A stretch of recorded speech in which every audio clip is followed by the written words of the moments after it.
Welcome to Project XTalk. Due to some technical issues with recording, we had to go in and redo the intro, and we also lost a little bit of the news portion. So it'll sound a little bit off on your guys' front, but be sure to stick around as we go over our Game Award predictions. Our host for today's episode is Kevin. We also have Garrett and myself, Tom, who's recording this in post. Sorry, Kevin, my intro won't compare to yours. Story number 3. I don't know if you guys have seen this. This is just a little fun one that I've included. People have gotten PlayStation 2 games running on their Xbox Series X and S consoles by putting it into dev mode and using emulator software. This means the current Xbox has better backwards compatibility with PlayStation than PlayStation 5. Yeah, I saw that. And when I was looking into that, actually, I was like, wait, apparently the Xbox One had the ability to do this dev mode thing too. Oh. Yeah, and I guess it just wasn't powerful enough to do like the PS2 and GameCube games they're doing now, but that's freaking cool, man. Give me Smash Melee on my Xbox. No, I've only seen PS2. Just a little fun there. And then story number 4. Microsoft has acquired Smash GG, the popular online platform for many tournament organizers in the fighting game community. They're still going to remain self-sufficient, but I would expect improvements on the back end. Microsoft, obviously, for some reason, is supporting the fighting game community. So if you're like me, it's great to see. I'm hoping that website gets some improvements. It's already good, but I think with Microsoft's backing, it'll be a lot better. So that was our quick news roundup. It's been a slow week. We're going to get into what everyone wants to talk about. And I do want to give a disclaimer. We're gonna head to the Game Award predictions. And before everyone, goes in the comments and starts jumping down saying we picked wrong, obviously we haven't played all of these games. We're only going to be able to give the opinions of the games we've played. We're not going to cover every category. We're going to leave out some of the esports stuff because we don't know about those esports. So just keep that in mind when we're discussing this. So you guys ready? Yeah. And just a side note on your news roundup. Yeah. That was tight. You can't say we're one of those people trying to stretch shit out for ads. That's for sure. Damn. I'm not sure we have ads yet, but I did want to keep it condensed. It really isn't much news, not much to discuss. So we're gonna hop right into the main topic: Game Award predictions. Let's go.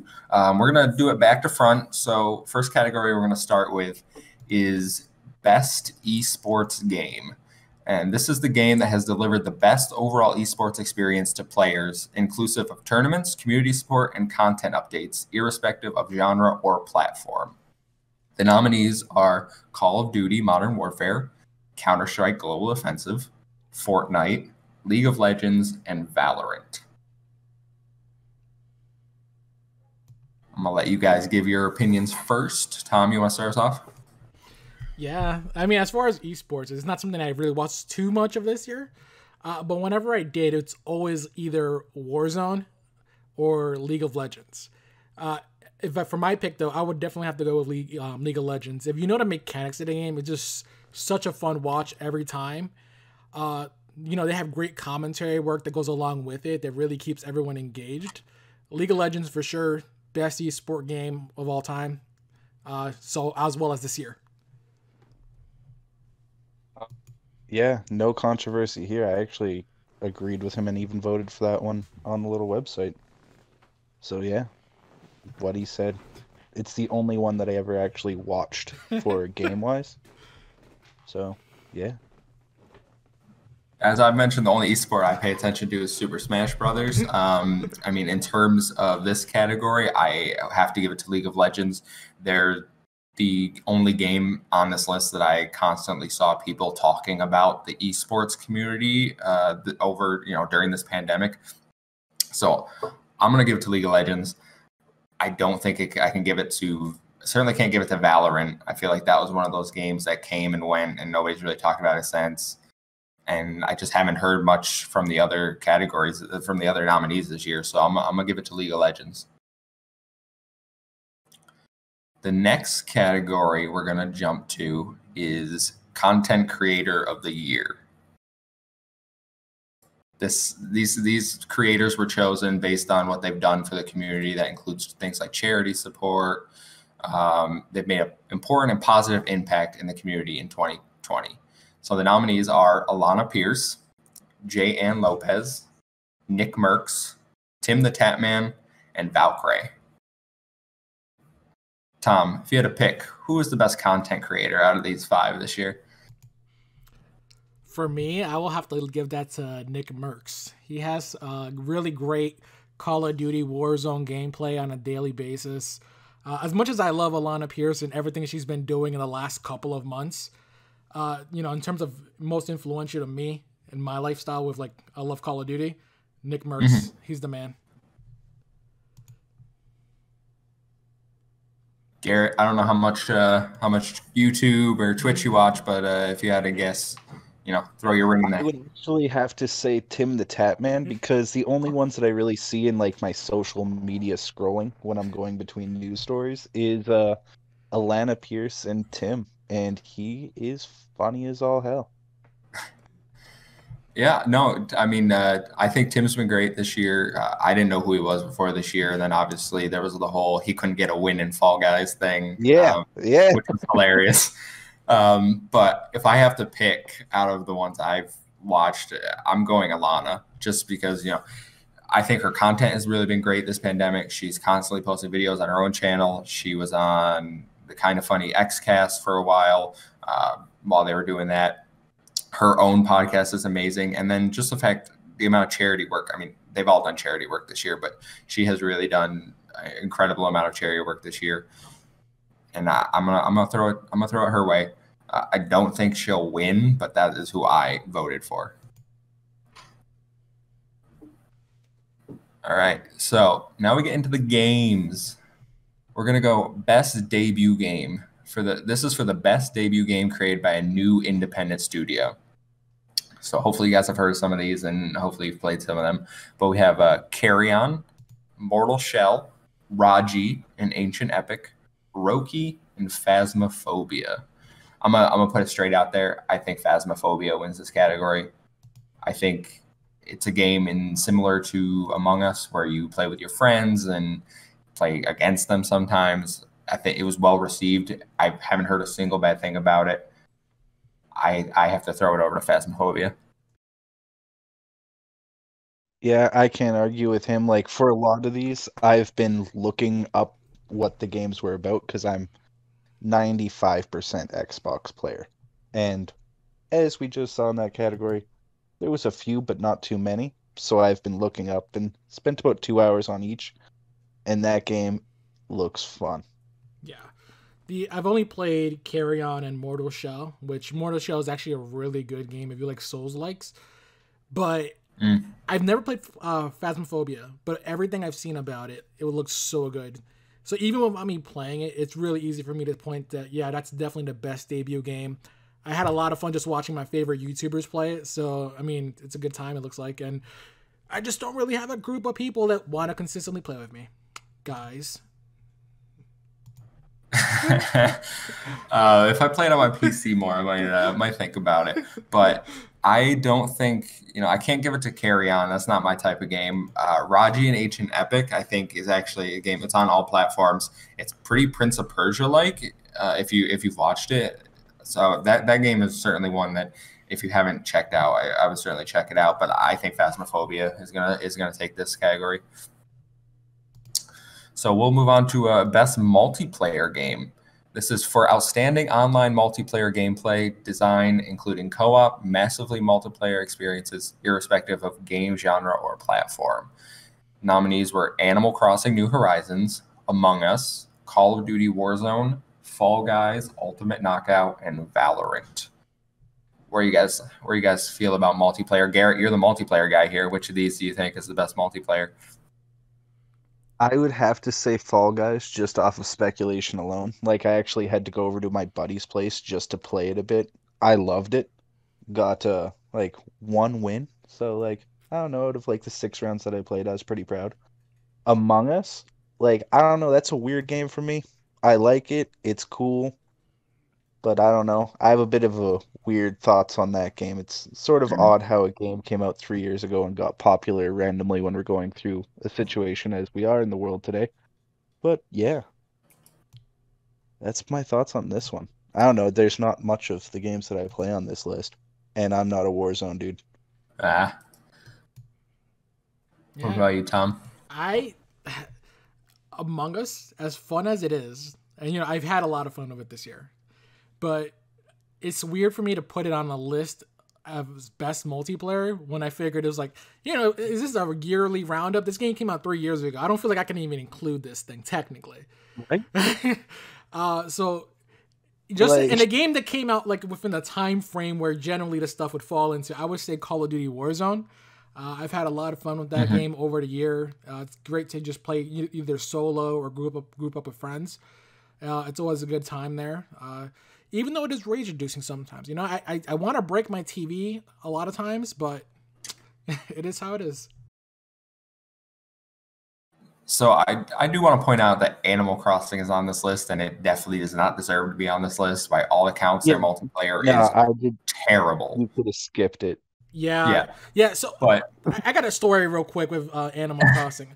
I bought a whole second Switch just because I could not play in the same world that my wife already had set up. I couldn't really contribute. I couldn't have my own island. It was the multiplayer. I think it just in the local aspect was terrible. It's not much better online. You have to wait for people to come to your island. Then you can't do stuff on your island when they're it's a mess. I have no idea how they got in there. I think there's pad in the category. I mean, my vote, I'm going to give it to Among Us. It doesn't bother me that it came out 2 years ago or whatever. I love Fall Guys. I think Fall Guys is a better game than Among Us. I put almost the same amount of time into both. I don't think Fall Guys is as fun with a group of people. I think I'm fine playing that game single player. It's fine with a group of people, but then your friends get eliminated and then they just have to watch you. Among Us, I think, is only fun if you have a group of people. If you try to play Among Us single player, it's not enjoyable. It's not fun. It's only fun when you see what streamers are doing and what you can do with your friends. When you get a group of them, you're in Discord muting and then trying to lie to each other. So I think in terms of who had the best multiplayer experience, I think Among Us does for this, out of this category. So I think we're pretty split on that one, guys. There's actually a lot of cool mods on Among Us that I saw recently, like 100-player Among Us games. That sounds fun. There's like proximity chat mods. There's mods where it makes one person like a zombie. Yeah. Too. That would be, oh my god, the difficulty on that.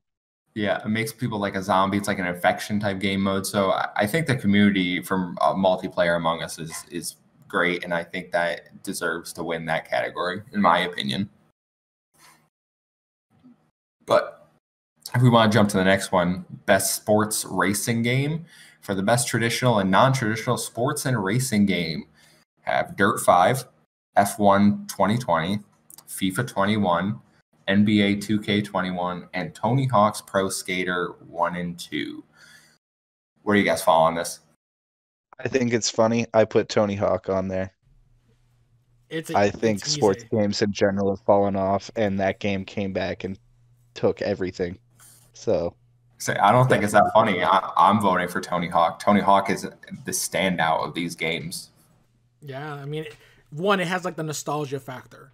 And it was a really good remake on top of that. It's just a fun game. Has a fun soundtrack. Tony Hawk, it's always going to be a fun game to play. FIFA gets nominated every year just because it's basically the only soccer sport game. I know PES is a thing, but nobody plays PES at the level that FIFA does. And this is, if you ask everyone what's the sports game for soccer, they're going to say FIFA. 2K21, I think you've been playing that, right, Tom? Yeah, it's a really fun game. But my issues with sports games in general is always microtransactions at this point, and the FIFA has the same exact issue. That they just want to keep shoving microtransactions at you to make you pay for stupid cosmetics, stat boosts, new cards for your team packs. It's just either you have to wait, like grind a lot or spend money. And I'm going to grind because I'm not going to spend money. And that makes it a not as enjoyable experience. So just in pure fun, Tony Hawk Pro Skater gets it because right out of the gate, you have everything to you. I'm glad to hear we're all in agreement on Tony Hawk because it's, from all accounts, a great remake, and it's certainly better than. I mean, I haven't played Dirt 5. Dirt 5, I know it's getting good acclaim, but I'm not really a racing guy. And in terms of comparing it with the other sports titles, I think it definitely beats FIFA, and I've heard some mixed reception on 2K21. I heard the campaign, whatever your pro career they call it in that game, is a little frustrating. So let's go to Best Sim Strategy category. This is best game focused on real-time or turn-based simulation or strategy gameplay, irrespective of platform. This category is a little weird to me because it has a bunch of real-time strategy games in here and then Microsoft Flight Simulator. Yeah, so I didn't get that either. Like why didn't they just make this best strategy? I don't know, but that's strategically what your gauges. It's just such a strange category. I feel like they didn't have enough sim games or good sim games that they just had to throw these two together. And I know that I've played Gears Tactics. I think it's a really good game. I'm still working my way through it. I think I'd say I would vote for Gears Tactics on this list because it's the only one I've played. But I do know that Crusader Kings 3 has gotten great reviews from major outlets. I think IGN gave it a 10 out of 10, which take that with a grain of salt. It's IGN. But I know other respectable places have given it great scores as well. So that's a great game. But then you also have Microsoft Flight Simulator, which is getting 10s and 9s. They're just very different games, and I don't know how you can compare them. So if I had to, I would pick Gears Tactics, but if I had to go off which one I think is going to win this category, is Microsoft Flight Simulator. Yeah, I do agree. I'm just going down because there was another one on that list that got Crusader Kings. Yeah. It was actually a great game. I played that on my buddy's computer a bit. And that shit was awesome. Yeah, so what I was saying was getting 10s and great reviews from IGN and other news sources. What about you, Tom? You think Microsoft Flight Sims got this, or? Yeah, for me, it was also a toss-up between Crusader Kings 3 and Flight Simulator. As much as I had fun with Crusader Kings 3, it has the same issue that I think every Paradox development game studios game has, that they're just extremely convoluted. You have to spend a lot of time to learn these games. And in terms of just jumping right in for fun, Microsoft Flight Simulator was a blast. Even on the easy settings or medium settings, it was pretty easy to figure out this turns on the plane. And I thought everything was cool about it. It's a real detailed game. I love how they the functionality, all the controller support they have with it. At this point, I just wish it was on my Xbox so I can play it on there. But I mean, it runs well on my PC, which is a potato pretty much. So definitely, it's coming to Xbox, right? Yeah, eventually. Supposed to I thought they said that. Even for the one, apparently. But I mean, we'll see about that. Personally, we're going to announce that for the VGAs. Hey, because they need to drop something, but we'll put our side announcement predictions later. Yeah, we're going to that after the fact. I mean, Microsoft Flight Sim, I certainly will check it out when and if it comes to Xbox. My PC cannot handle that. But I guess it just depends if they're going to go with the real-time strategy game in this category or they're just going to choose Microsoft Flight Sim. I think they're going to go Microsoft Flight Sim, but we'll move on. I think we're all in agreement there to best family game. For the best game appropriate for family play, irrespective of genre or platform. You have Animal Crossing: New Horizon, Crash Bandicoot 4, It's About Time, Fall Guys: Ultimate Knockout, Mario Kart Live Home Circuit, Minecraft Dungeons, and Paper Mario: The Origami King. I'm going to throw my hat towards Fall Guys. This game is very family friendly. Kids can play it and have a good time because they don't care if they're losing. They just want to be their little bean, hopping up and down the seesaws, avoiding the slime, grabbing the tails. It's cute. It's colorful. I think it's the best family game this year. I was gonna put my hat towards Minecraft Dungeons just because like my roommate does have the PS5, so we were playing I think everything on this list except for Paper Mario. And we always go back to Minecraft Dungeons. Like I just played it a little bit probably the day before last. Like you could always pick it up, everyone in the house pick up a controller, sit down on the couch. The only thing I wish is that I have two TVs in my family room, and it's annoying that you either have to all group up on one, or you could only do two people, like one person per TV. There is no like two people can be on one console and connect to the other guy. So that's a bit of an annoyance, but other than that, that's definitely my couch co-op family-friendly game. For me, as much issues I had with multiplayer, best family game, definitely hands down, it's gonna be Animal Crossing. It just has, fun city building elements, fun customization. The multiplayer is not the best, but there's definitely things that me and my wife did on there to have fun. We went fishing together, go diving into the sea for like shells and stuff. I mean, it's a fun game. As much as I liked Fall Guys, I've only played it for like a short burst, and it really did not hold my attention for too long as Animal Crossing did. So definitely best family game, Animal Crossing, and I would be surprised if it does not win this category. I can see it winning this category. I mean, obviously this category is always dominated by Nintendo games. I think last year was all Nintendo, if I remember correctly. This year they got half the nominations. I don't think Mario Kart Live Home Circuit has any chance because it's like that AR. You have to buy the little race car and like set up a track in your home. I just don't think many people actually have it.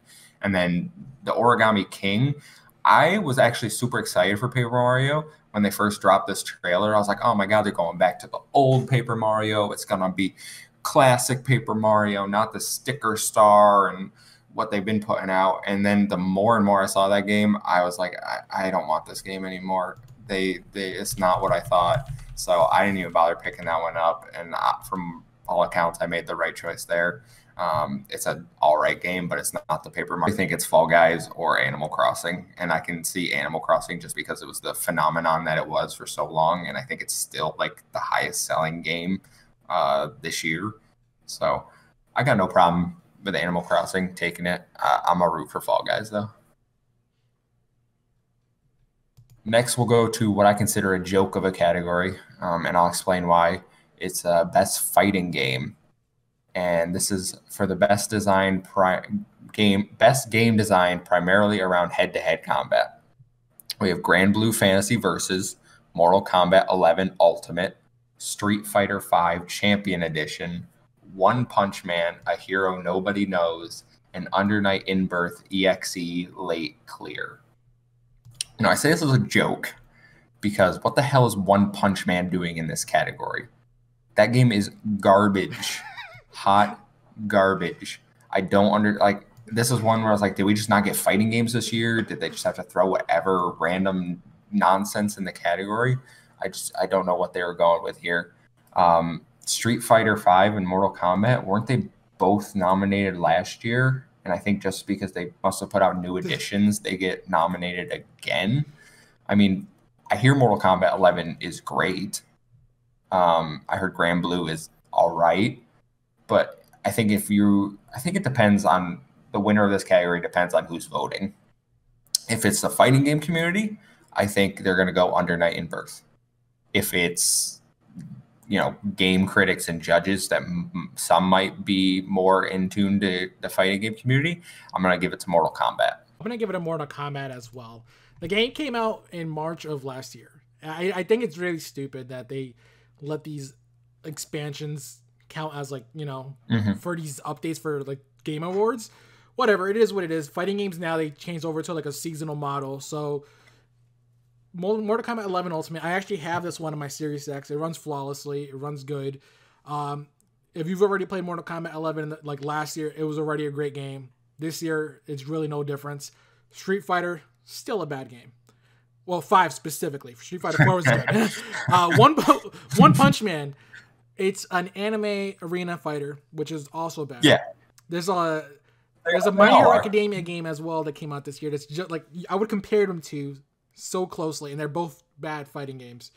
As Grand Blue, no idea what's about, or Under Night. But, you know, just as pure what I see on Twitch and stuff, Mortal Kombat 11. What do you think, Garrett? Oh, I'm definitely agreeing with you on the Mortal Kombat 11. The other games, like I was saying, I tried to watch a little bit. They just didn't really interest me. The anime thing, like he was saying before, I don't even know what it's doing on this list, One Punch Man. Like, It's just I don't know. You could definitely input the Oscar bot nomination joke here. I just get confused with One Punch Man specifically. I mean, I guess you could insert any anime arena fighter in here because they're all terrible. I've played plenty. You know, I used to play the Naruto ones back on the GameCube. They're all the same. They're all bad. They're not good fighting games. So I don't know why they're included on this list. Grand Blue and, you know, Under Night are more classical fighting games. They have the anime-ish art style, and I think they look great. I would definitely check them out if I had the time, but I think Mortal Kombat has this one in the bag just by who's voting for it, and because it is a good fighting game and it's well received by everyone. I think Mortal Kombat is going to take it.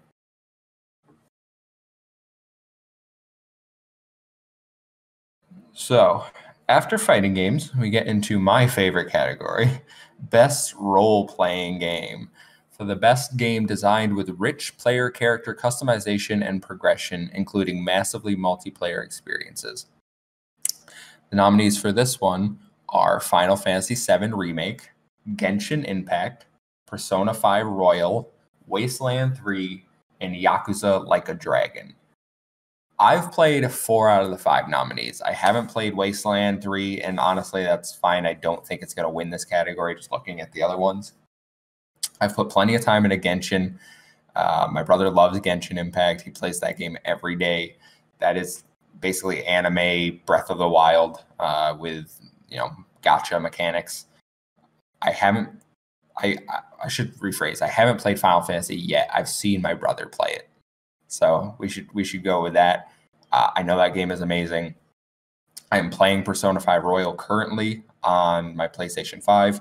Really enjoying that so far. Seems they made a lot of improvements from the base Persona 5 game from what I have looked up and what I can tell and what I've heard. But I think we all know what I'm going with it. It's Yakuza Like a Dragon. I just beat it 64 hours in. I'm going to 99% it because that last achievement is impossible. But everything about this game's amazing. The story's amazing. The characters are amazing. The acting is amazing. The cutscenes look beautiful. Some of them, especially late game, look absolutely stunning. And you just really, you get the sense you start in a place and where you end up is you really take that character along a journey and you get emotional at the end of it. And I think it's the best role-playing game this year. It's personally my game of the year. It's not nominated for that, but I'm voting Yakuza.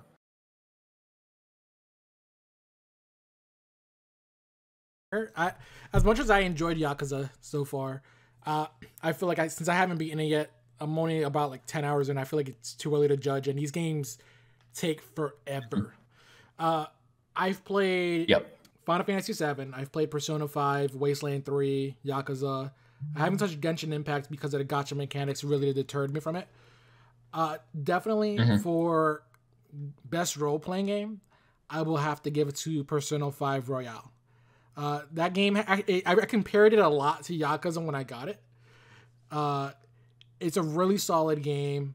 Great story, especially since they like fixed the last arc of the game and made it even better. Great role-playing elements, you know, great interactions with like your party. It's just such a good game. It's such a good time, and you know, it being anime-like is an extra plus for me. Agreed. What do you All think? right, Garrett. I think I know what you're going to go with. but I'm gonna go with Wasteland 3 simply yeah. because it's the only one that I played on this list. Like, I made a character that was based around like Shaggy and Scooby Doo, and it was great. It was freaking awesome. Shaggy was like this animal whisperer who just sort of knew stuff, but he wasn't too active and shit. Because you got to simulate the smoking weed. But yeah. But the other ones, like, they look great. With you talking about Yakuza, it's going to be my first purchase after Cyberpunk. But yeah, that's all I could really say on that whole genre. Yeah, I mean, I know you talk about Wasteland, and I've heard good things about it. I just don't think when you stack it up against the other nominees in this category that the critics are going to vote for it. Yeah. I mean, I know Yakuza is super well regarded in Japan and the East because it came out actually a year ago, I believe, over there, and we're getting it now, and it's well received here. I find it funny that Final Fantasy VII used to be a turn-based RPG, and now it's not. And Yakuza used to be more like the action-oriented RPG, and now it's turn-based. So they kind of switched, and now they're competing for best RPG. I think Final Fantasy personally is going to get it. I think Persona 5 Royal, just because it came out in March, right? So it's been out the longest of any of these games, I think, and also because Persona 5 also was already a game that everyone had played and seen. Even with the improvements, I'm not sure Persona 5 Royal is going to take it. I would say it's between Final Fantasy and Yakuza. For anyone listening and wondering why Tom might sound a little different, we have some technical issues with recording. So we're going to pick up where we left off. Tom was about to give us his insightful thoughts about role-playing games this year.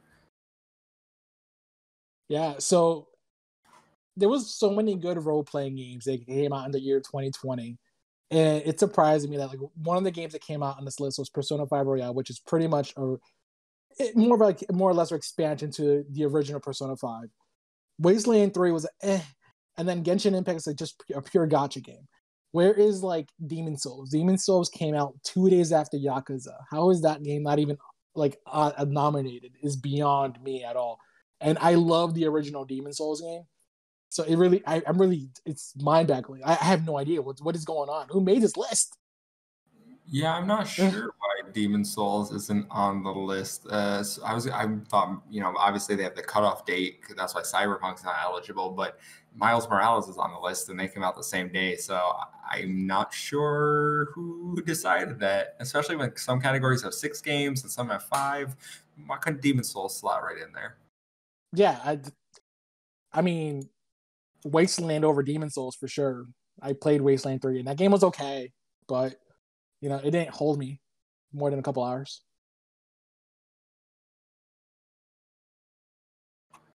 Yeah, Yeah, that's my rant. Rant over. Certainly interesting. I'm not sure if we'll ever know why, but we'll move on to best action adventure game. And while you were gone, me and Garrett were talking about how he hasn't played most of these, considering he doesn't have a PlayStation. Yeah, like from the list up, ooh, it gets steep. But this is for the best action adventure game combining combat with traversal and puzzle solving. So we have Assassin's Creed Valhalla, which I know both of you have played. We have Ghost of Tsushima.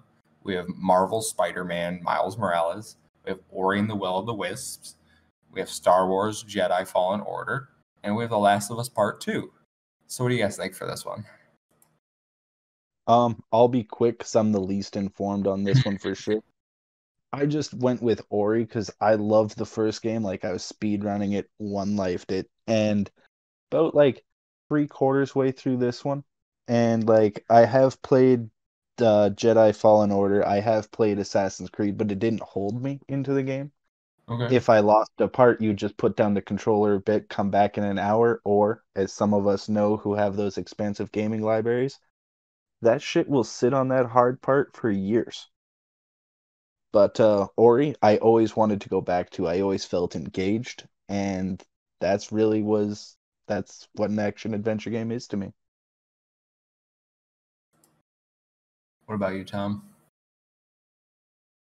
So this one was a pretty easy choice for me. Ghost of Tsushima. It was a real good game. The cinematics in it were just phenomenal. As far as like the open world aspect, I didn't feel like the open world itself was like really deep and not much to like exactly do in it compared to like Valhalla or even Jedi Fallen Order. I feel like has like a lot of side activities. Ghost of Tsushima, really good game.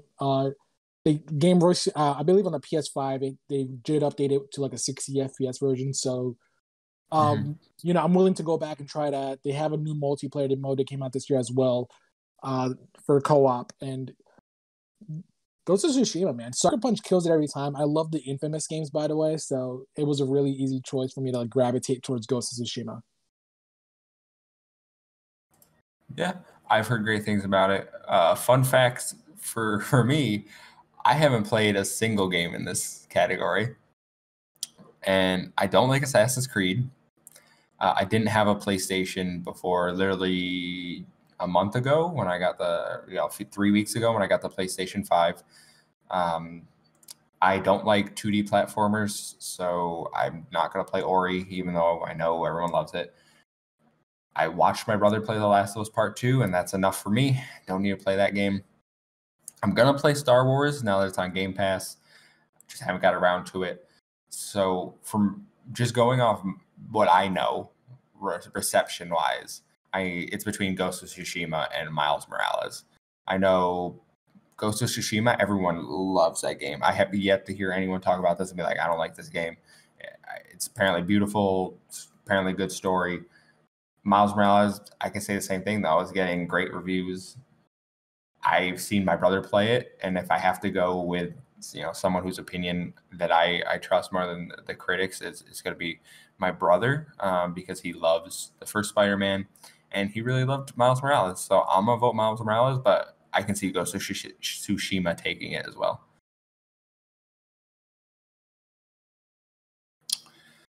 So we'll go to a category closely related to Best Action Game.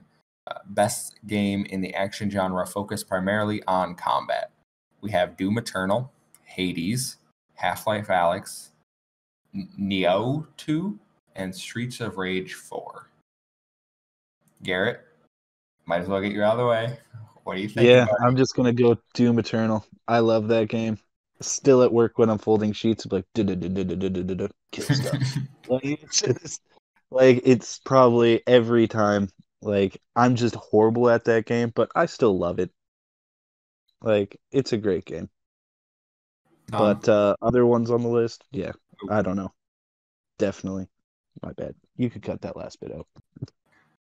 What about you, Tom? Definitely Hades. Really good game. Has really nice roguelike elements. The combat, I felt like it really reminded me a lot like Diablo 3 in a way, but a little bit more simplistic. Really fun.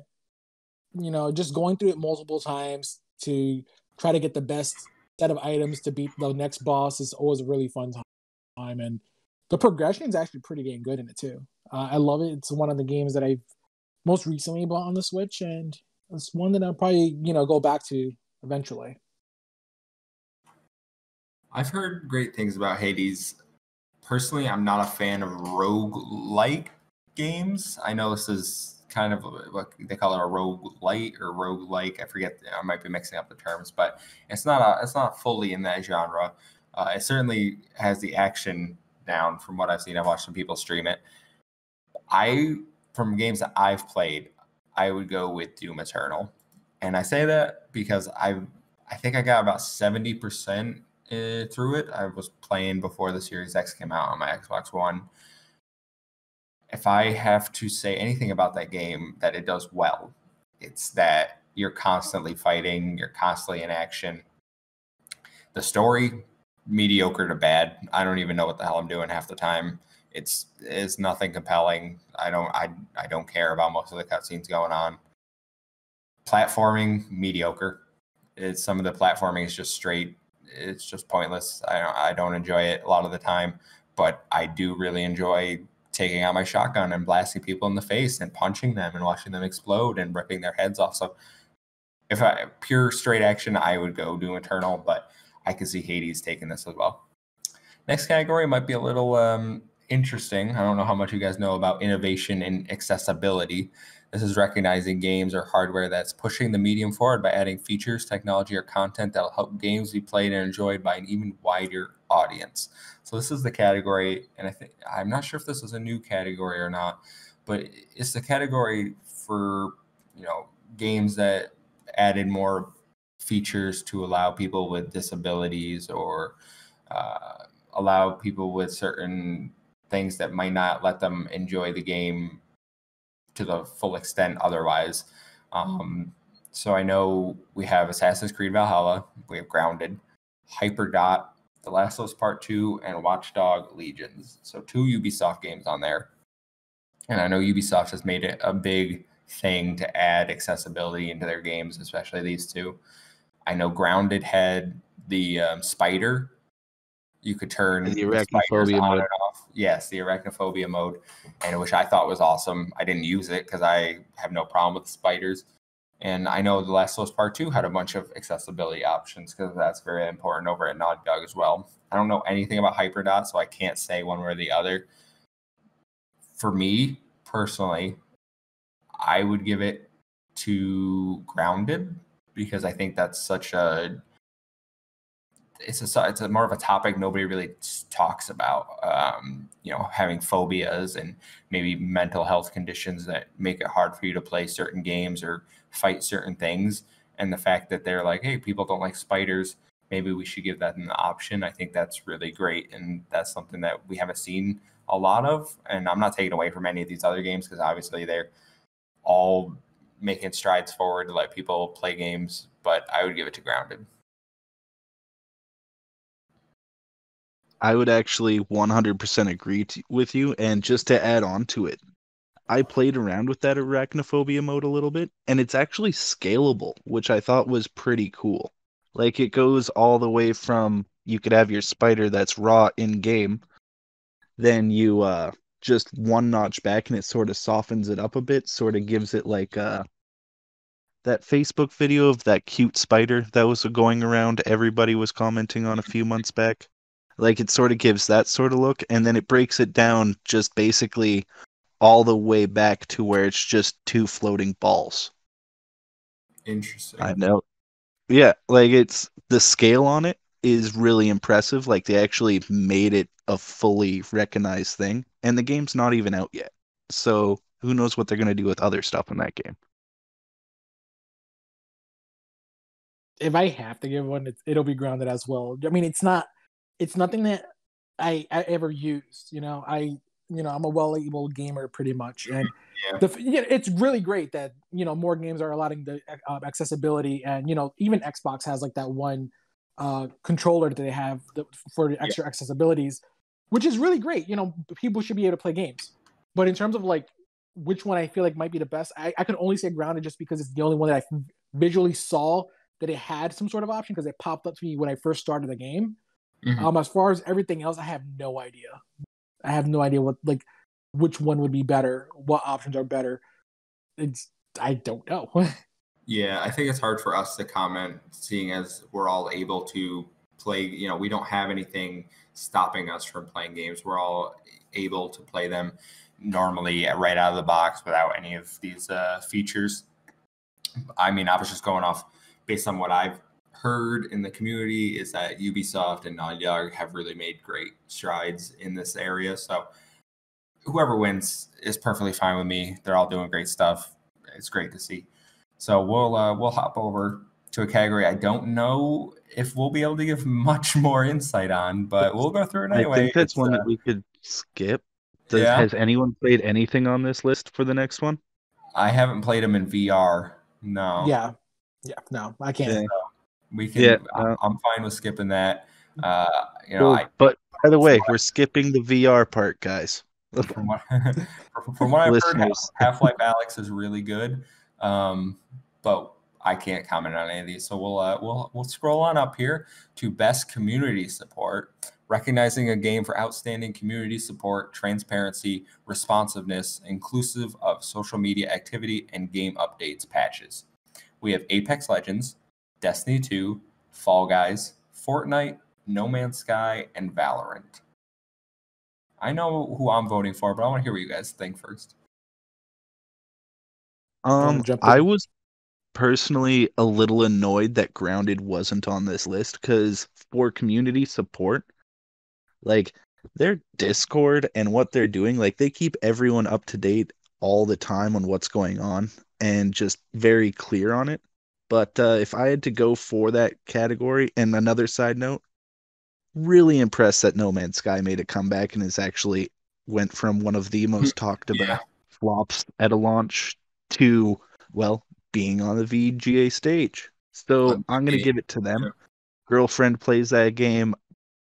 I actually enjoy watching her, except for when she gets into the mining, it's a little bit much. But yeah, I play a lot of Destiny, but I would have to definitely go over to No Man's Sky just because, like, it's a redemption story now at this point. I agree with that one. I mean, they did a complete 180. They went from releasing a game that was it was okay, it wasn't that great, but they lied to us. So they went from like being complete silent to us for like months to turning things around, interacting with the community, and keeping us up to date with like the new updates and such. I'm glad that No Man's Sky's on this list, and it's easily the best redemption arc. More games should be aspire to be like them instead of just leaving their garbage games like what's Anthem. If Anthem should have pulled a No Man's Sky, but it's not happening. Anthem, Avengers, I think we can throw into that category. I think they're all on the redemption arc or trying to get there. I don't have faith that either of them will. I think they're too far gone. No Man's Sky, the updates, everything has been, it's made it a good game. It's made it a good game. I think we can all say that now the state it's in is basically what it should have been at launch or near what it should have been at launch. My only thing is I would go, because this takes into account the community, interaction with the developers, their transparency, their responding, social media activity. I'm going to go Fall Guys. I don't know much about the discussion between the community and the developers of No Man's Sky. I know we're just talking updates and patches. No Man's Sky takes it easily, I think. If we're talking engaging with the community on a level of, being involved in the memes, being involved in the discussions, being, asking them what they want, I think Fall Guys is doing it great. Their Twitter account, if you haven't checked it out, I highly recommend. They're so active. They're on Reddit. The developers are there, the community managers are there talking to the community. So I think Fall Guys has a shout based on that. All right, so we're going to move on to best mobile game. And this is obviously the best game playable on a mobile device. We have Among Us, Call of Duty Mobile, Genshin Impact, Legends of Runeterra, and Pokemon Cafe Mix. And if any of you choose Pokemon Cafe Mix right now, you can see yourself to the door because that game does not deserve to be on here. It's got to be Among Us, right? It's got to be Among Us. Yeah, it's Among Us. I'll be quick on that. Yeah, like easily. I've actually been playing that Bullet Echo a lot lately, but for once on the list, definitely Among Us. Yeah, I mean, every time I open the App Store, it's like top apps, and Among Us is on there. It's still very relevant. Yeah, and it actually plays well on mobile. I think it plays well better in a lot of places, actually, like doing the little mini games. Yeah, my brother plays on mobile because he doesn't have a PC. So when we would get our group together, he would play on mobile. I've heard Genshin Impact's good on mobile too. I just feel like it can't be as good as the PC or console version. Having a controller, being able to do everything. You're just not going to be able to play a full RPG like that on a phone. I'm sure it's, from what I've heard, it's all right. But I think Among Us, you don't lose anything by playing on a phone. Yeah, Genshin Impact is a fast-paced game, and I've always had issues with those on mobile, so there's no way I would personally like it. So I think we're all in agreement there for Among Us. So we'll move on to Best Indie Game for outstanding creative and technical achievement in a game made outside the traditional publisher system. We have Carrion, Fall Guys, Hades, Spelunky 2, and Spiritfarer. I think I can guess where you guys might be going with this category, but what are you thinking, Garrett? It's actually a little bit difficult for me. Fall Guys was a lot of fun, but Girlfriend played that Spirit Fair a little bit, and I could see what the intrigue about that is. Like, I can understand why it's on the best indie list. It's very It's emotional. engaging. Yeah. But for the one that I played and I actually enjoyed a lot, that Carrion, dude, you get to be the Thing monster. It's great. Like, but I do have to say on a side comment, man, is there a steep learning curve on that? Like, you just go from ripping and tearing up a hallway, just living life, to like all it takes is one guy with one shield, and you're nothing again. But yeah, that's all I could really say about that. Tom? Fall Guys, easy.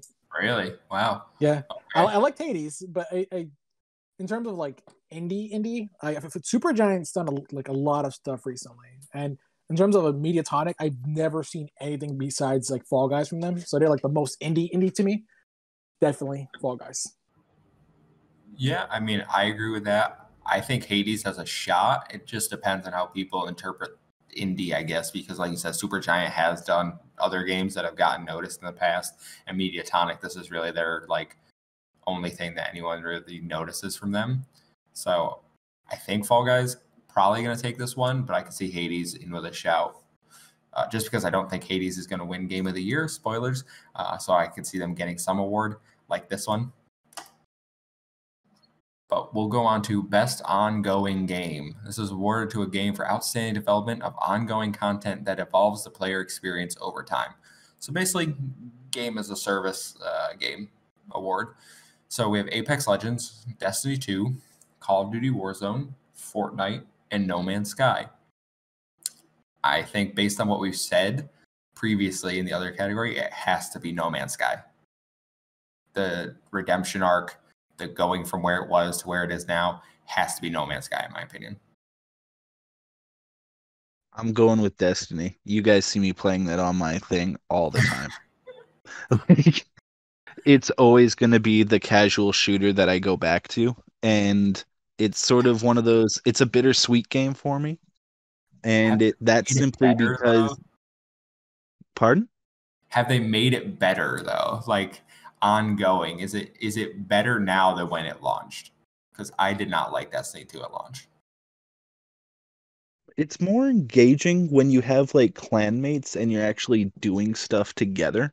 Because they're like, it took me about a year and a half to truly get into that game. And yeah, it was when I was with a clan and they would be like, did you ever do the mini game with the ball or whatever that they introduced? And I was like, what the heck are you talking about? And then there's a whole little jump. They have little mini games around that you just don't really notice if you're just playing it on the surface level of the game. So in that respect, and they have seasons where they have huge new events that sort of mess around with the planet, at least in this one with the new raid that came out. So yeah, in that regard, like I would definitely say for sure they're not ripping their world apart and making a new one every few months like they are in Fortnite, but they definitely are engaging in at least attempting new stuff. For me on this one, it's not No Man's Skies actually. As much, they've done well this year with like the amount of updates. I'm looking at it as at an overarching just for the year. And Call of Duty Warzone for me, I feel like their updates have been extremely consistent and engaging throughout the entire release cycle for this year. There's been just so many updates, so many innovations to keep the players engaged, and definitely Warzone definitely has me on that front.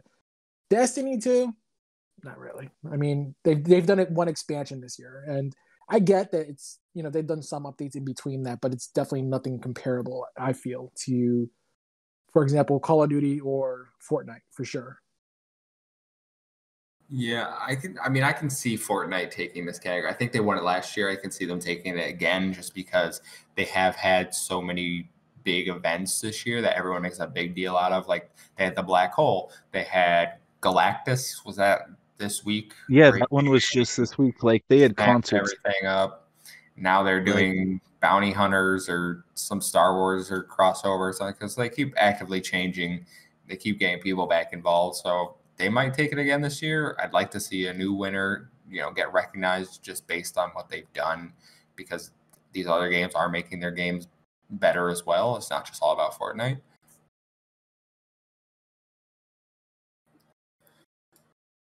But we'll move on to games for impact. Now I will explain what this means. For a thought-provoking game with a pro-social meaning or message, we have If Found, Kentucky Route Zero TV Edition, Spiritfarer, Tell Me Why, and Through the Darkest of Times. I'm going to say it right now. I want Tell Me Why to win, because I don't think we've ever seen a game that deals with transgender issues in such a way that this game did. Obviously, it's from Don't Nod. They love their whole narrative base. The gameplay isn't what you play it for. It's the story. I played Tell Me Why. The stories were good. The story's engaging. The characters are good. And it's written, it was written with the input from the LGBTQ plus community. So I think they really went above and beyond with this game to make a message about something, especially in 2020, that people need to know about. The world's evolving. People need to be more open and understanding of what's going on and understand these concepts. So I'm going to go Tell Me Why. All right, I don't have really an opinion on this one other than just watch the girlfriend play Spiritfarer. That's my 2 bits. So Tell Me Why I've played. And, as much as I love Tyler in the game, it didn't engage me enough to finish it either. I haven't even finished the first chapter. So this is another category, the same as accessibility, where it's like I don't know really. Like I get it's like pro socials, and I'm all for that. I like, the fact that Tyler's like one of the biggest trans characters at this time in Tell Me Why. It didn't really engage me as a game itself. So that's like that's where I'm getting at here. It's really hard for me to even pick something. Like I've played Spiritfarer, but it wasn't really like something that I like. So yeah, it's hard when the game is going for a message, but you don't enjoy the gameplay. Exactly, and from what I've seen about Tell Me Why, all the reviews are really good. So if I have to pick one, it's going to be Tell Me Why. But it's really like I don't know what the rest of these offer, and it's really hard to give something. So I'm just going to give it a Tell Me Why because I have to. But if it's not Tell Me Why, I would like Spiritfarer to win it, just because the game is about dealing with grief and acceptance of death and letting go and stuff like that. So I think that's an important message too.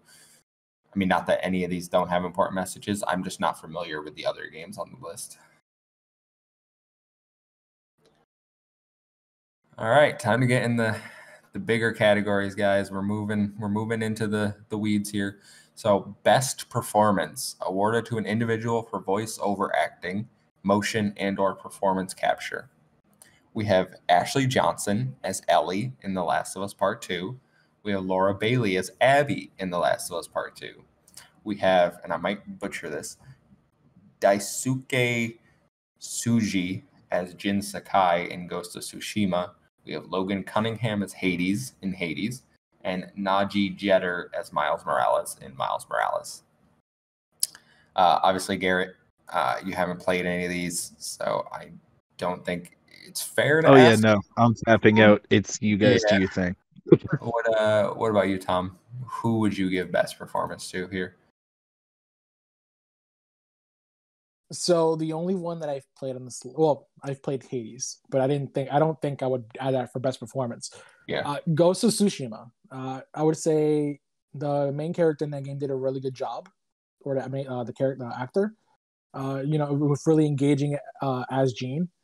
So I would definitely go with Jean. I can't really comment on how they did with Ellie or Abby on The Last of Us or Miles Morales. I'm sure they did a fantastic job too, but it's nothing I can really comment on personally. Gotcha. Well, I've seen my brother play The Last of Us. I've seen people stream The Last of Us Part 2.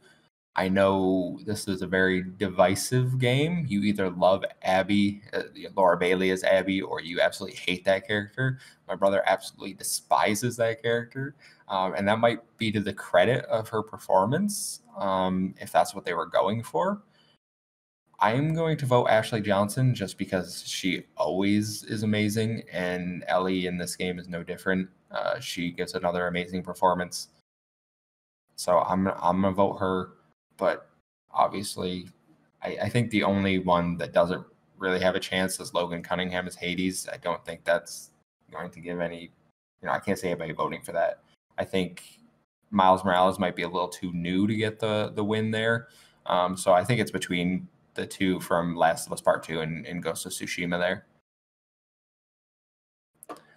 So we'll go on to best audio design. This is recognizing the best in-game audio and sound design. I want to note, because we're moving on, this is different from best score in music. Best score in music is for outstanding music, inclusive of score, original song, or licensed soundtrack.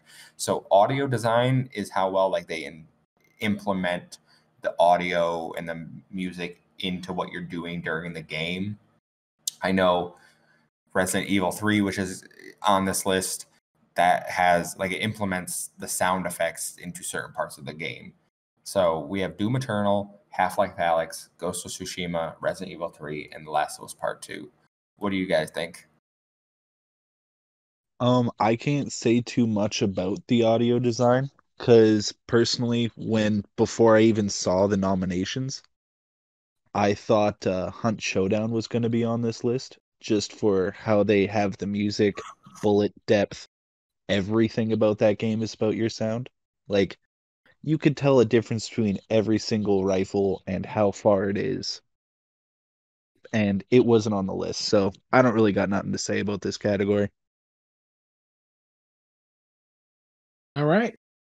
For me, definitely, it's gonna be Doom Eternal, just based purely on sound. Everything you can feel the impact of everything that you do to the demons in this game with your gun, your chainsaw going through the enemies. You hear the blood splattering everywhere. To me, that's what it would sound like, me destroying this demon and slicing him in half or pulling out his eyeball. Definitely Doom Eternal. Yeah, I'm with you on Doom Eternal. I think the sounds in that game are gross at certain points, but they're meant to be. They're horrifying, and they blended in with the music so well. So I'm going Doom Eternal. And, next category is best score in music.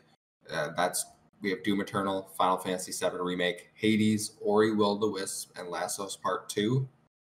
And I can see, this one's hard for me because Doom Eternal has a fantastic soundtrack. It's, heavy metal, gets you pumped up, makes you want to beat the living hell out of these demons. It makes you want to rip and tear. Yeah, exactly. So my only thing with that is there was some controversy with the composer. They remastered his tracks, or it wasn't what he intended. I still think they sound great. Final Fantasy VII Remake, beautiful soundtrack. Final Fantasy games always have a beautiful soundtrack. I've heard that it sounds great. Last of Us Part 2, I think the way that they use music in that game is really, really great. Playing the acoustic guitar and just some of the sounds, which I believe Eddie Vedder will be performing at the Game Awards, the song from The Last of Us Part 2. So I can certainly see any of these games taking it. For me, I'm going to go with Final Fantasy just because I prefer the melodic and symphony type orchestra more than the heavy metal to Doom. But I certainly would not be opposed to Doom winning it just because it accomplishes what it set out to do. It makes you want to get pumped up. It makes you want to jump around. Makes you want to get violent with the demons, not in real life. So that's, I'm going to go Final Fantasy, but Doom is fine too.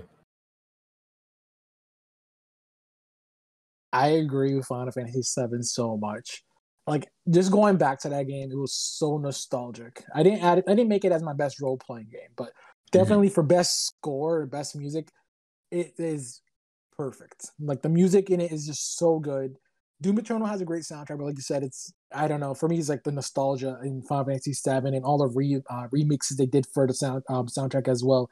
it's just so good, and it really keeps you immersed in the world. It's perfect. I love it. You know, Final Fantasy, like you said, they always have good soundtracks, and Final Fantasy VII for me is like definitely on my top 3 Final Fantasy like music wise. So there's that. Mm-hmm. I'm a rock guy. I'm gonna go with Doom Eternal. No problem there. Like I said, I think Doom has a great soundtrack. I think it's really enjoyable to listen to, even if you don't enjoy heavy metal and that type of music. So I think we'll move on to best art direction. We're coming to the last few categories here. This is for outstanding creative and/or technical achievement in artistic design and animation. This is Final Fantasy VII Remake, Ghost of Tsushima, Hades, Ori and the Will of the Wisp, and The Last of Us Part 2. I'm going to throw it out there. I think Final Fantasy deserves this one. I think going from the original Final Fantasy, the look of that game, to what they produced with Final Fantasy VII Remake, that is the definition of this category, in my opinion. I agree, 100%.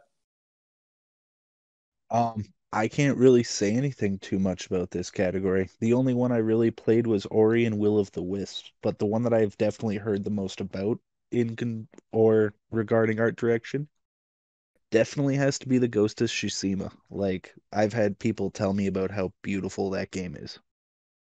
So, yeah, that's all I could really say about that. All right. Best narrative for outstanding storytelling and narrative development in a game. We have 13 Sentinels, Aegis Rim, Final Fantasy VII Remake, Ghost of Tsushima, Hades, and The Last of Us Part 2. This one's hard. This one's hard for me. Best Once narrative. again, can't say anything about this category for me. All right, Tom, it's just you and me. What are you thinking here? I'm gonna go Final Fantasy VII again. The narrative in it was just so good. Ghost of Tsushima did a good job, or like as in terms of the actor, but like the narrative in Final Fantasy VII keeps you engaged the entire way through. It's just so perfect. Yeah, I have to go with Final Fantasy VII as well. I've only seen my brother play it. I haven't played it yet, so maybe I will feel differently after I've played it. I cannot pick. I feel like people want to pick The Last of Us Part 2. I feel like that wanted to be nominated for this category. I felt like it wanted to win it, but I don't think people will consider The Last of Us Part 2 to have the best narrative just because it goes in a direction that many fans do not enjoy. So I'm going to go with Final Fantasy VII Remake. So we're going to move on to Best Game Direction, which is a word for outstanding creative vision and innovation in game direction and design. So we have Final Fantasy VII Remake, Ghost of Tsushima, Hades, Half-Life Alyx, and The Last of Us Part 2. So if I had to pick one from this category, I don't know what I would pick. I'm stalling, hoping someone will jump in. Tom, can you help me out here? This one is you're gonna notice a trend, by the way. We're on best direction, right? So yeah, best direction, Final Fantasy VII Remake. Just comparing it to the original and the new one, I love the direction they took in this game. The combat changes were great. It's just a really good game. Ghost of Tsushima definitely would have been a close second, but Final Fantasy VII, I feel like their direction that they went with this game is really good, and I hope that they just keep innovating on it moving forward with the future releases of that game too. I can Once see that. again, I should really just buy a PlayStation at this point so I could feel more included in these conversations. But yeah, I got really nothing to say on this one. And yeah. Not a bad shout, Gary. I haven't had a PlayStation since the PS2. I picked up a PS5 this year just because I'm going to go back and play some of the titles I missed. But also, I like what Sony's doing over there with the exclusives. Xbox, obviously, primary console. Going to play everything over there. But exclusives, I'm going to play on PlayStation. I'm really struggling with this one just because Final Fantasy VII, like I know it's so different than the original Final Fantasy VII, but is it something we haven't seen before in another other JRPG? Like, was it really that far removed from Final Fantasy 15 in terms of like Final Fantasy 15 had the action, combat. Obviously, they took it to a whole nother level in Final Fantasy 7. But I'm just looking at the list and it's like, is there a game on here that did something more that we haven't seen from other games? Last of Us 2, I don't think so. Ghost of Tsushima, I don't think so. I think that has been done a few times. I'm leaning towards maybe Hades or Half-Life Alyx if it's not Final Fantasy, just because Half-Life obviously is a series that everyone loved, and they took it in a whole new direction with this VR route. And by all accounts, it's a really good game. It's just nobody can play it because it's a VR. So I might say it's Half-Life Alyx if I had to just go off the definition of this category for the direction they took it. I can see that. I mean, it definitely a good game from what I've seen, and it's if I had VR, it would be the first game I would touch. Mm-hmm. I can see that being a good option for the best game direction for sure. Difficult category. Well, we're gonna move on to the big one. Game of the year, guys. Recognizing a game that delivers the absolute best experience across all creative and technical fields. We have Doom Eternal, Final Fantasy VII Remake, Ghost of Tsushima, Hades, Animal Crossing New Horizons, and The Last of Us Part 2. I do not think Doom Eternal should be on this list. I do not think it's Game of the Year. It's a fun, mindless shooter. I don't think it's anything more than that. I don't think for how many people it captivated this year, for how, integrated it became in culture during the pandemic, I don't think Animal Crossing New Horizons is going to win because it does have a lot of flaws. I just think people were home during a pandemic, and this game is easy for everyone to pick up and have fun with and give them something to do.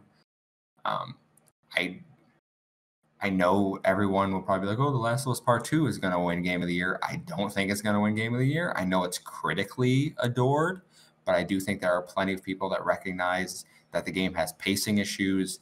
The game has a second half narrative that you either loved or you hated. It's really divisive. So that leaves me with Hades, Ghost of Tsushima, and Final Fantasy VII. And I think Final Fantasy VII deserves to win Game of the Year. I don't think it does anything wrong. By all accounts, it's an amazing JRPG. It has an amazing soundtrack. There's no giant bugs with the game. Down to the letter, this game does everything that Game of the Year should do. I want to let Garrett go on in just one first. Well, the only one that I really played, like my participation value on this second half of the list has just gone to shit, has been Doom Eternal. But I can't really say that. Like you said, it's a shooter game. It's not really a video game award of the year, like Game of the Year award material. But I would have to say Ghost of Tsushima. Sorry, I got my tongue mixed up there.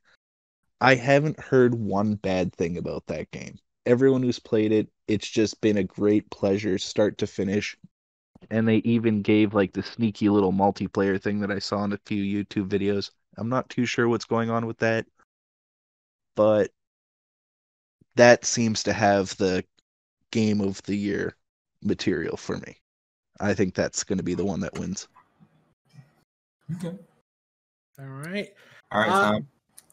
Final Fantasy VII Game of the Year, hands down. I mean, at this point, I've already voted for it 4 times straight, and it's pretty obvious. Like, yeah, just in terms of, I just couldn't do it for role playing game because I feel like the other ones as a role play is better. But the experience that Final Fantasy VII offers, the cinematics it brings, the story, the art direction, the music, it's so good. And even without you playing the game, you've acknowledged that. You got to see your brother play, and it's like the same.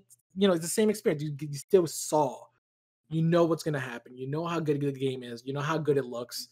And, it's really engaging. And again, hopefully the future ones, improve on that. Final Fantasy VII Remake, best game of the year. Yeah, even watching someone play that game is enjoyable. And obviously, I only watch because Final Fantasy VII came out 20 whatever years ago. Like, I'm not getting spoiled on anything. It's mainly an experience. And my brother gave his nod of approval in the background for picking Final Fantasy out of these games. So I think Final Fantasy should win. Hopefully it does. I don't think Hades will get it. Doom Eternal won't get it. Animal Crossing won't get it unless there's some, miracle like, oh my God, this is the game that took over the year, which it is, but it's also not the best game of the year. So I don't think it deserves to win this category. I think the only real option is Final Fantasy VII. So we will see in a week when we're watching the Game Awards if we guessed right. I assume we got a lot of these wrong. A lot of votes, we're not entirely sure about because we haven't either played them, especially in Garrett's case. But we'll see what happens. We'll give it next week. I don't know if we'll do a recap episode or just maybe for the game of the year, the big categories, we'll do a recap, see if we got any right. But before we go, I wanted to move to a different Game Awards topic, which is our predictions. So obviously Amon's not here, but we're still going to give 2 predictions each, what we think might happen at the Game Awards, what we hope will happen in the Game Awards. So I'm going to start with you, Garrett. What do you think will happen? What do you hope happens? Well, the only thing that I really could put my little words on is they're going to announce something to do with either Avowed, State of Decay, or Fable, just because those were the ones that they've already talked about. And I think that they're going to push out Flight Simulator. So they're going to announce something to do with those 3 and then announce a release date with Flight Sim. Interesting. I can see Flight Simulator happening. How about you, Tom? What I would want is, a new trailer for Halo Infinite, along with a solid release date. I think that would entice people to, jump back onto the Xbox depending on whenever that, decides to drop. So that's definitely one. And the second thing I would like to see is Banjo-Kazooie. Yes. Yes. Oh my God. All right. I'm going to assume that's a troll pick at me. You have a different answer ready to go. Because I mentioned I wasn't going to discuss Banjo-Kazooie this week. I go on and on about the game enough. I don't think it'll happen at the Game Awards. If that wasn't a troll, well done. You got me good. No, yeah, definitely what I would want to see is I want to see more Final Fantasy 16. It's one of my favorite game series, so I want to see some more of that. And it'd be nice to balance out between like Sony and Microsoft putting stuff out there. I really hope it's not just one-sided or nobody shows anything, which would be, even worse. Well, I know Microsoft said at the end of their Xbox Wire for the Game Pass news this week that they would see us at the Game Awards. So I definitely think Microsoft has something to show. I'm not sure if it's Halo already said they're not going to be there. So it's not Halo unless they specifically lied to us. But it might be something to do with Game Pass. I have 2 predictions that are a little more specific than the one you guys gave. So my first prediction is I think Elden Ring is going to be shown. We get a gameplay trailer, and it's announced that the next-gen version of Elden Ring will be exclusive to Xbox Series X and S for a limited time, just like how Yakuza's next-gen version is exclusive until March when the PS5 version drops. So I think, Phil Spencer talked about how he's played it. So I think they're going to try to wrap up some sort of time exclusive for a next-gen version of that game. And I think it comes out beginning half of next year. And then my second prediction is that Doom Slayer, whatever you want to call him, finally gets his invitation to join Super Smash Bros. Ultimate, which would be now the 3rd Microsoft character in the game next to Banjo and Steve. Yeah. I can see that. I was thinking like, what are they gonna do? There's like a lack of blood in that game. But didn't they had Resident Evil characters on there before, right? They had the Resident Evil spirits. So spirits are just, they take, a fighter pretends to be the character, so that's not actually the characters. But they have Bayonetta and Solid Snake, both from M-rated games. So there's no reason that Doom can't be in it. Is it my most exciting pick? Would I lose my mind? No, but I'm fine with it. Like, if it's gonna happen, might as well happen at the Game Awards. It's not, people would lose their minds over it. I could already see the video now with Doom guy fighting Isabella. Isabel, yeah, they have such a cute little. Their communities really came together for some reason with Animal Crossing and Doom, and I still don't get it. They were the two pandemic games. They were going to be paired up.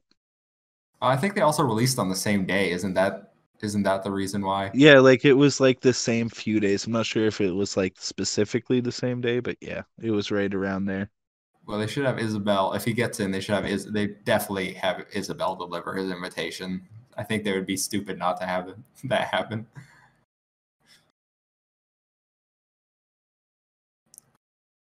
So, if anyone has any more predictions, let me know.